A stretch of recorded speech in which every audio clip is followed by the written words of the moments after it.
F1 katanya mau balik ke mesin V8. Apakah tanda-tanda F1 sekarang gagal? Formula One selalu bicara tentang masa depan, teknologi paling canggih, mesin paling efisien, dan inovasi yang gak masuk akal.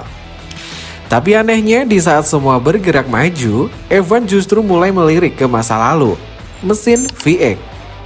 Mesin yang dulu ditinggalkan, sekarang ingin dibawa kembali.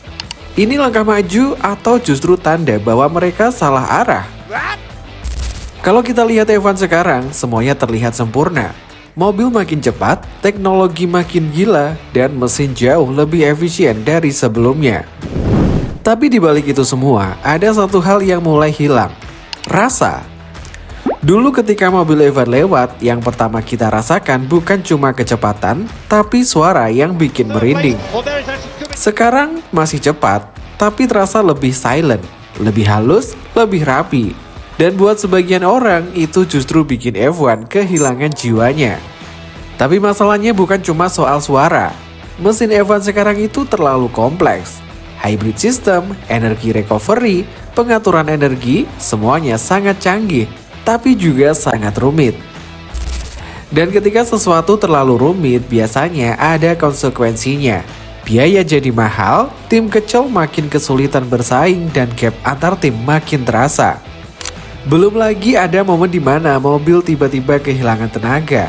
Bukan karena rusak, tapi karena sistem energi yang lagi mengatur. Buat kita yang nonton, ini aneh.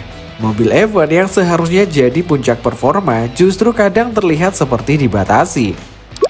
Dan di titik ini, fans mulai bertanya, ini masih balapan atau sudah jadi eksperimen teknologi?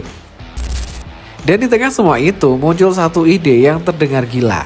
Balik ke mesin V8. Mesin yang lebih sederhana, lebih ringan, dan yang paling penting, lebih hidup. Dan mungkin disinilah banyak orang mulai sadar kenapa mesin V8 dulu begitu dicintai. Karena V8 itu sederhana, gak banyak sistem rumit yang mengatur segalanya, tenaga yang keluar terasa lebih langsung. Apa yang pembalap injak, itu yang mereka dapat. Gak ada bantuan tersembunyi, gak ada momen tiba-tiba kehilangan tenaga karena lagi mengatur energi. Semua terasa lebih natural. Bukan cuma itu, V8 juga jauh lebih ringan. Dan di dunia balap, berat itu segalanya. Mobil yang lebih ringan, lebih lincah di tikungan, lebih responsif, dan lebih hidup di tangan pembalap. Artinya, skill pembalap jadi lebih terlihat. Bukan sekedar siapa yang punya sistem paling canggih, tapi siapa yang benar-benar bisa mengendalikan mobil. Dan satu hal yang gak bisa diabaikan adalah suara. Mesin V8 bukan cuma soal performa, tapi soal pengalaman. Suara keras, tajam, dan agresif itu bukan cuma bikin penonton merinding, tapi juga jadi identitas Formula One itu sendiri. Hal kecil tapi dampaknya besar. Karena banyak orang jatuh cinta ke F1 bukan dari data, tapi dari perasaan. Dan yang menarik, mesin yang lebih sederhana juga berarti lebih mudah dikembangkan, lebih murah, dan lebih masuk akal untuk banyak tim. Artinya, potensi persaingan bisa lebih merata. Gak cuma tim besar yang bisa mendominasi karena teknologi kompleks, tapi tim lain juga punya peluang untuk mendekat. Dan di titik ini, pertanyaannya jadi makin menarik. Kalau mesin yang lebih sederhana ini punya begitu banyak kelebihan, kenapa dulu ditinggalkan? Dan kenapa sekarang justru ingin dibawa kembali? Kalau dipikir-pikir, ini bukan cuma soal mesin, ini soal identitas. F1 selama ini berdiri di dua hal, teknologi dan hiburan. Tapi sekarang, teknologi mungkin sudah terlalu dominan, sampai-sampai hiburannya mulai terasa berkurang. Dan ketika penonton mulai merasa kurang seru, itu bahaya.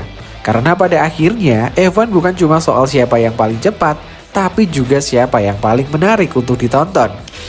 Dan disinilah V8 jadi menarik. Bukan karena lebih canggih, tapi karena lebih jujur, lebih liar, dan lebih emosional. Dan mungkin lebih dekat dengan apa yang sebenarnya diinginkan penonton. Kalau F1 benar-benar kembali ke V8, apakah ini berarti mereka mundur? Atau justru mereka sedang mencoba memperbaiki arah?